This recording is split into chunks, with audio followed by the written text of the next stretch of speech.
bonjour. Je me présente, je m'appelle Martin Mathieu, je suis le directeur marketing d'Inextinso. Inextinso, c'est une filiale de Deloitte et qui fait de l'expertise comptable. Alors, en deux mots, pour cadrer la présentation que je vais essayer de vous faire et qu'on m'a demandé de vous faire. Donc, on va essayer d'expliquer comment est-ce qu'on est passé dans une organisation qui est très décentralisée, et comment, effectivement, à partir d'un intranet devenu collaboratif grâce à Helium, on réussit à faire fonctionner une entreprise qui, aujourd'hui, est composée d'environ 5000 personnes, à 100 000 clients, pèse pas très loin de 400 millions d'euros de chiffre d'affaires, a été créée en 91, à l'époque faisait 10 millions d'euros. Et donc, comment est-ce qu'on est devenu un des leaders de l'expertise comptable en France, évidemment, mais surtout comment est-ce qu'on organise une entité de 12 régions, 250 agences, avec un siège où on a une DSI de 50 personnes, 3 éditeurs qui s'occupent de l'outil de paye, de l'outil comptable et du portail client, et en fait 50 personnes dans les services support pour gérer effectivement ces 5000 personnes. Donc nous, on a tout de suite cru effectivement, et dans des métiers qui sont des métiers très variés, parce que on va de l'accompagnement du créateur d'entreprise jusqu'à la cession d'entreprise, et en passant par un métier de social, on fait des payes, on fait du juridique, et puis aujourd'hui, on s'équipe d'activités sur l'innovation, on crée des filiales autour de notre activité principale. Mais le cœur du métier, c'est quand même l'expertise comptable. Et qui dit expertise comptable dit expert comptable, donc collaborateur d'expert comptable. Et effectivement, pas forcément des gens naturellement agiles ou naturellement prêts au changement, fondamentalement provinciaux. Le siège d'Inextinso est à Lyon et c'est volontaire, parce que effectivement, l'activité se fait principalement en province. Et avec des clients qui sont des clients qui eux-mêmes ne sont pas, et en France on le sait particulièrement, pas forcément très numériques, puisque pour donner un ordre d'idée, 100 000 clients, 80% de ces clients font moins de 400 000 euros de chiffre d'affaires et représentent une moyenne, vous voyez, de 3 500 euros d'honoraires par an. Donc sont des petits clients, très petits clients, et pas forcément très férus de numérique. Donc, on m'a dit, mais bon, expliquez-nous comment est-ce que votre système vous donne de l'agilité, comment est-ce que justement vous avez pu intégrer de l'agilité dans cette démarche. Parce qu'effectivement, il faut savoir aussi que le contexte n'est pas très facile pour nous dans l'immédiat, puisque certes, on a eu une progression magnifique. Je disais qu'on embauche 1000 personnes par an, nous, donc 400 nouveaux postes et 600 turnover, mais on a une progression qui est tout à fait intéressante, mais dans un environnement qui est de plus en plus dur. Aujourd'hui, manifestent les commissaires aux comptes vers Bercy, parce qu'en réalité, les seuils ont été augmentés. Et chez nous, par exemple, ça représente une perte immédiate de entre 8 et 12 millions d'euros qui vont disparaître, qui sont morts, parce qu'il n'y aura plus de commissariat aux comptes pour les clients qui ne sont pas dans les seuils prescrits. Et par ailleurs, on est dans un métier aussi, j'en reparlerai, qui forcément va aussi évoluer, puisque la tenue comptable telle qu'on la connaissait, eh bien, du fait du numérique, du fait des évolutions, va disparaître. Et la tenue comptable, c'est-à-dire les actes comptables qu'on représente 30%, c'est-à-dire à peu près 100 millions d'euros chez nous, et donc qui vont disparaître dans on peut dire, entre les 5 et 10 ans à venir. Donc il faut transformer le métier. Alors l'agilité, elle vient d'où? Parce que, on a donc, alors dire qu'évidemment, on a une réponse numérique qu'on a mis en place. Aujourd'hui, on a un portail client qui s'adresse à nos clients, qui est installé chez 10 000 clients sur les 100 000. C'est un démarrage. C'est déjà très bien. Il y a 16 000 utilisateurs chez nos clients de ce portail. Et puis, on a une réponse digitale aussi, entièrement digitale, en particulier pour les créateurs, de façon à ce qu'on réponde à une appétence du marché qui veut du digital, et où on va voir que le digital ne répond pas à tout et qu'il va falloir conserver, évidemment, une dimension humaine à la fois vers les clients, mais aussi dans les équipes.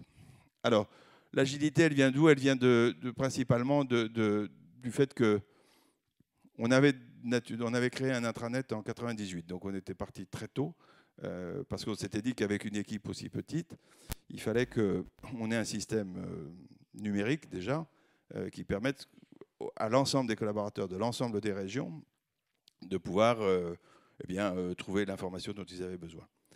Et en fait, on a rendu collaboratif cette information. C'est-à-dire que non seulement par le fait qu'on est passé sous un système collaboratif, non seulement les gens trouvent l'intégralité de l'information dont ils ont besoin, de toute nature, que ce soit la formation, que ce soit des méthodologies de travail, que ce soit de l'information technique, que ce soit de l'organisation, ils trouvent une réponse qui est dans l'intranet, qui est devenue d'un usage normal et qui s'est renforcée par le fait même que, en particulier au courant au service d'Helium, on a rendu collaboratif cet outil, c'est-à-dire qu'à la fois, les gens sont producteurs du contenu et en même temps, ils peuvent le commenter.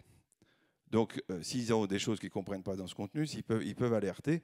Et ça a facilité énormément les choses, c'est-à-dire que ça a permis qu'avec une petite équipe, on puisse résoudre un grand nombre de problèmes, simplement d'organisation, et que les gens puissent y répondre. Sachant qu'on a évidemment, là pour le coup, un public qui, naturellement, et spontanément assez bien organisé, puisqu'ils savent travailler dans des méthodologies assez strictes qu'ils sont obligés de respecter, ne serait-ce que pour sortir des comptes justes. Et puis la deuxième chose qui a été une innovation, c'est que le fait que ce soit collaboratif, ça a permis aux gens, effectivement, là, de faire du vrai knowledge management, c'est-à-dire vraiment d'utiliser l'outil pour poser des questions, pour chercher des réponses techniques à des problématiques pratiques. Je donne l'exemple de quelqu'un qui cherchait un prévisionnel, par exemple, pour un artisan taxi. Eh bien, il pose la question et à notre grande surprise, 3-4 réponses arrivent immédiatement. Et ce sont des réponses qui sont d'ailleurs validées. Il y a un animateur qui nous permet de valider la réponse, mais automatiquement, on crée un lien tout d'un coup, et ce lien, il est supra-régional. C'est-à-dire que, évidemment, tout d'un coup, c'est plus le voisin du bureau d'en face, c'est plus à la limite le cabinet d'à côté, c'est n'importe quel cabinet, n'importe où en France qui peut répondre, et qui vient évidemment générer un savoir-faire supplémentaire, puisque le système, là on a le côté Facebook du système, on avait le côté Google, et avec le système de recherche qui est mis en place, évidemment, dorénavant, quiconque cherchera une information sur le taxi retrouvera la réponse qui a été faite là, instantanément. Donc, en plus de la facilité d'organisation, on a donc une facilité de recherche de contenu qui a généré énormément d'agilité, puisque c'était la question. Donc ça, c'est un point important dans la démarche qu'on a mise en place. Bien entendu, compte tenu de notre organisation, il a fallu qu'on sache, puisque l'organisation n'est pas tout à fait pyramidale, puisque le système fait que chaque région a une certaine forme d'indépendance, même si c'est un groupe... c'est pas une kermesse, c'est un groupe totalement constitué et on est totalement majoritaire dans tout l'ensemble des régions, mais les régions ont une capacité d'indépendance, sans ça elles ne peuvent pas travailler évidemment, puisque on ne sait pas les gérer avec 50 personnes au siège. Et donc chaque région a créé son propre espace, qui est évidemment très centré sur de la communication, mais qui peut être aussi centré sur de la technique, sur des spécificités régionales, sur un certain nombre de choses. Les Alsaciens ont par exemple un droit qui leur est propre, un droit social qui leur est propre. Ils ont effectivement un intranet qui répond aux spécificités de l'Alsace. Et cette communication, elle est donc régionale, ce qui est tout à fait important, mais elle peut être aussi nationale. Et de fait, on s'est aperçu qu'un système numérique dans une entreprise qui était naturellement pas forcément très numérique, la communication interne se renforce énormément. On fait une convention de 800 personnes l'an dernier. Vous voyez au nombre de likes qu'effectivement, beaucoup de gens se sont intéressés à savoir ce qui s'était passé. Et le système nous permet, en plus de ça, de restituer énormément d'éléments d'animation de cette convention et finalement d'en faire profiter les 5000 collaborateurs. Alors, en réalité, on était parti sur une plateforme collaborative, ça nous paraissait important. On a travaillé sur des pilotes et on s'est assez rapidement rendu compte, en particulier sur les pilotes techniques, on avait fait un très gros pilote avec tous les gens qui font de la paye chez nous. Ça représente 900 personnes et on s'est très vite aperçu que le collaboratif marchait bien, mais qu'en réalité, il fallait aussi qu'on leur donne des possibilités de rechercher de l'information et en réalité de cumuler la dimension intranet et la dimension espace collaboratif dans un système qui finalement leur a permis d'avoir à disposition un vrai outil de connaissance et d'échange. Ce qui fait qu'aujourd'hui, par exemple, il y a sur l'année, on a eu 650 000 vues, par exemple, il y a eu 15 000 publications, 22 000 likes, il y a 6 000 utilisateurs sur l'année, puisqu'il y a les utilisateurs, les 5 000, plus effectivement le recrutement, plus aussi, un élément qui est très important et qui, là, en termes d'agilité, est essentiel, c'est qu'on peut travailler dans les groupes de travail, puisqu'il y a énormément de groupes de travail. Chaque sujet fait l'objet d'un projet. Et donc, ça nous permet, au travers de ces groupes de travail, de faire intervenir, et ça, c'est la force d'ailleurs de l'outil qu'on a, de faire intervenir des gens de l'extérieur qui sont hors groupe, mais qui peuvent participer dans le cadre des espaces collaboratifs au groupe de travail et à la conduite des projets. Et on a 150 espaces qui fonctionnent. 150 espaces, ça veut dire que chacun, quiconque veut ouvrir un espace chez nous peut le faire, un espace de travail ou un espace de communication, pour peu ou une communauté, pour peu qu'il ait un projet avec un objectif, soit dans le temps, soit un objectif permanent, mais bien compris, qui est un animateur, et nous, on s'autorise à fermer l'espace s'il n'a pas été actif pendant 3 mois. Donc, ce qui fait que nos espaces sont forcément actifs et sont forcément utiles parce qu'on fait en sorte que les gens n'aient pas d'autres solutions pour pouvoir répondre à des questions, trouver des solutions. Il n'y a pas d'autre système dans le groupe pour pouvoir faire avancer les choses. Les chantiers 2018, c'est un chantier alors qui est tout à fait passionnant puisque donc vous avez vu qu'on a un portail client. Ce portail client, évidemment, le collaborateur communique avec le portail client et communique avec son client par le biais du portail. On a intégré dans le portail client la partie collaborative qu'on appelle nous Nexty, mais qui est donc à la fois l'espace collaboratif et l'espace d'information. Donc il a à disposition le matin quand il ouvre son poste, à la fois toute l'information dont il a besoin qui concerne le groupe, bien entendu les nouveautés, les actualités. Il a accès par le petit launcher qui est en haut à gauche à toutes ces applications, qu'elles soient comptables, fiscales, sociales, toute la documentation. Et puis on va y ajouter effectivement le CRM qu'on est en train de bâtir, puisque tout ça, on va le combiner avec un CRM, puisque notre grand projet aujourd'hui, évidemment, c'est le parcours client, puisque compte tenu de l'environnement que je vous décrivais tout à l'heure, où on va perdre une partie de notre chiffre d'affaires, il faut qu'on trouve rapidement la façon de fidéliser les clients et surtout de leur vendre d'autres approches pour pouvoir effectivement avancer et conserver et survivre, je dirais.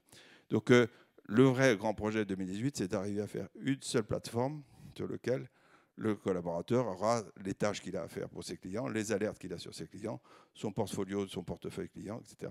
Et l'intégralité de ce qu'il y a à l'intérieur du groupe, c'est-à-dire de ce qui est son intranet actuellement. Alors, quelques enseignements de cette démarche qui remontent donc je vous dis, on a démarré en fait en 2000. Et bon, la première chose, c'est que nous, on est un groupe provincial. Donc, de part, on a été obligé d'obérer tous les termes anglais parce que ça, c'était rédhibitoire. Donc, il a fallu traduire finalement un certain nombre de choses. Et on s'est aperçu qu'on avait fait quantité de démarches de changement, etc. Et en réalité, il n'y a qu'une chose qui fait le changement, c'est l'usage. C'est-à-dire que quand on a créé l'intranet, par exemple, on a mis dedans la formation. C'est-à-dire que pour s'inscrire à la formation, en 2000, il fallait forcément passer par l'intranet. Et quelqu'un qui ne s'inscrivait pas sur l'intranet pour faire de la formation n'avait pas de formation. Ben, au bout du compte, les gens utilisent l'intranet pour faire de la formation. Il n'y a plus de choix et ça marche. Et l'usage, c'est aussi, par exemple, qu'on s'était rendu compte quand on est passé sur le principe d'une plateforme collaborative et qu'on s'est dit il faut qu'on arrive à faire fonctionner des groupes de travail comme ça. La première chose qu'on a fait, c'est qu'on a demandé au directeur général d'animer le comité de direction, c'est-à-dire l'ensemble des 12 patrons de région, avec un outil de ce type-là, ce qui effectivement, du coup, a créé, et ça je dirais que c'est le nerf de la guerre, c'est que le management soit totalement convaincu de la démarche. Bon, les utilisateurs sont nos vendeurs, c'est une stratégie d'allié classique, mais à une convention, ça ne sert à rien que ça soit moi, ça ne sert à rien que ça soit Marie qui anime le truc, qui vienne parler, enfin encore que Marie ici, ça sert plus que moi, mais c'est surtout si des utilisateurs viennent raconter ce qu'ils ont fait et comment ils l'ont fait, il n'y a que ça qui marche, et il n'y a que ça qui fait effectivement bouger les choses. Step by step, 7 ans, oui, 7 ans, c'est pas mal comme timing, effectivement, ce qu'on disait tout à l'heure. Bon, alors 7 ans, je dirais pas 7 ans, mais pour ce qui nous concerne, mais 4 ou 5 ans, oui, sûrement. Et surtout, step by step, c'est-à-dire qu'on ne fait rien, on ne commence pas un chantier si le chantier précédent n'est pas abouti, fini, et surtout, on a été capable de tirer des enseignements et donc de faire avancer les choses.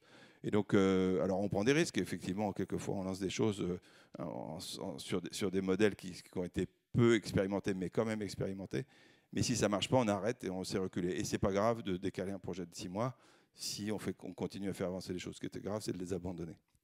Et puis entremêler ludique et laborieux, ça c'est une chose que chez nous a fantastiquement bien marché. C'est-à-dire que peut faire des concours photos, on peut les faire parler d'autres sujets. Ils font de la formation sur l'outil, évidemment, on a de l'e-learning, mais de mêler les deux, c'est absolument essentiel. Et donc, de ce point de vue-là, je crois que c'est même un des éléments qui fait le mieux fonctionner les choses. Alors, les 5-10 prochaines années, c'est quoi? Je dirais que globalement, si on prend, c'est transformer le métier, c'est réussir la transformation numérique et c'est devenir un référent sur le marché. Donc ça, c'est un point et je dirais que les trois s'entremêlent naturellement. On ne peut pas faire autrement que pour nous d'intégrer dans nos pratiques la gestion et l'accompagnement de nos clients, parce que ça, c'est quelque chose qu'on ne savait pas faire. Mais ça rejoint à l'évidence le fait d'allier le numérique et la personnalisation de la relation. Aujourd'hui, les pure players sur la comptabilité ont un churn d'environ 40%. Ils perdent 40% de leurs clients dans l'année et ils ont un turnover qui est énorme parce qu'effectivement, il manque quand même une dimension, en particulier quand vous gérez une entreprise, c'est à un moment ou à un autre d'avoir un interlocuteur pour parler de votre entreprise. Un chef d'entreprise, il a une caractéristique, c'est qu'il n'a personne à qui parler. Je parle d'entreprise de TPE, PME, il est tout seul. Donc c'est une dimension fondamentale de notre métier et il ne faut pas croire qu'effectivement on y répondra uniquement par du digital. Il faut pouvoir allier ça. Et donc savoir accompagner le client, c'est-à-dire savoir lui parler de son entreprise. Et ça, c'est une formation absolument essentielle chez nous et qu'on n'a pas encore et qu'il va falloir. Et l'enjeu pour les 5 à 10 années à venir, c'est de savoir faire de nos comptables des gens qui comprennent le fonctionnement de fond de l'entreprise et surtout les motivations de l'entreprise. Il faut qu'on reste un tiers de confiance, c'est-à-dire que, et là l'outil est fantastique parce que je pense en particulier au coffre-fort numérique et à la signature électronique qui sont des éléments absolument essentiels dans notre démarche. Et tiers de confiance, ça veut dire qu'on reste quand même quelqu'un qui, s'il a signé un bilan, eh bien, ce bilan est viable et surtout on peut s'appuyer sur ce qu'il dit par rapport à l'entreprise. Donc ça, c'est quelque chose qui est très important. Mais ce qui est fondamental aussi, c'est réussir la transformation numérique. Et on est dans un environnement qui est un peu compliqué parce qu'effectivement, les entreprises françaises, et en particulier les TPE, sont quand même très peu avancées en la matière. On est très, très surpris de constater qu'on a très peu de clients qui ont par exemple un site qui utilisent OVH, mais qui bizarrement, ça reste l'e-commerce, c'est vrai, démarre, mais ne démarre pas dans les petites entreprises ou difficilement. Donc il faut qu'on évangélise les clients de ce point de vue-là. Mais nous-mêmes, nous avons aussi un gros problème, c'est d'évangéliser les collaborateurs qui sont encore en matière numérique très très loin de ce qu'on peut gagner parce qu'en fait, ils ont simplement peur de ce que va être leur avenir. Et donc, le changement, c'est aussi ça, c'est de leur montrer qu'ils vont faire un métier plus intéressant parce que les tâches qui les occupaient jusqu'à présent énormément, qui étaient occupationnelles plus qu'intellectuelles, vont disparaître de façon absolument évidente, ils vont devoir effectivement être remplacés par cette approche numérique. Mais pour pouvoir faire autre chose et servir le client différemment, ce qui veut dire que le grand chantier, effectivement, maintenant de l'avenir, c'est de mettre les collaborateurs, et c'est ça qui sera le vrai changement, face au parcours client et face aux besoins du client, et à leurs préoccupations, et à remettre le client au centre du débat dans nos approches. Voilà. Voilà ce que je peux vous dire sur l'approche et je peux dire qu'on a réussi ça avec une toute petite équipe. Donc, puisque globalement chez Nexenso, il y avait un chef de projet à la DSI, un chef de projet sur les aspects opérationnels du système. Bon, évidemment, on a eu recours au service d'Helium et qui nous a beaucoup aidé. Et surtout, on a cru nous tout de suite à la possibilité de transformer un outil collaboratif en un véritable intranet qui nous permette effectivement de changer véritablement la façon de fonctionner de l'entreprise.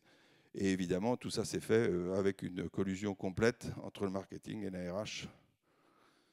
Tel point même que moi, je pense que l'avenir, c'est d'avoir une seule direction qui fasse les deux, mais dans le service. Mais voilà, on est dans ces réflexions-là. Voilà. Merci, Martin.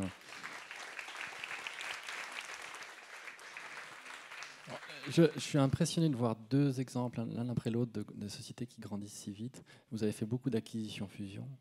On a racheté 220 cabinets, oui. Et en termes de culture et de langage En termes de culture, ça c'est relativement facile, ils font le même métier. En termes de culture d'entreprise, je veux dire que des outils de ce type sont des accélérateurs considérables, parce qu'effectivement, on parlait tout à l'heure de l'intégration des nouveaux collaborateurs, et en particulier des nouveaux cabinets. Bon, on a rendu cette intégration maintenant totalement, enfin, on l'a numérisé énormément.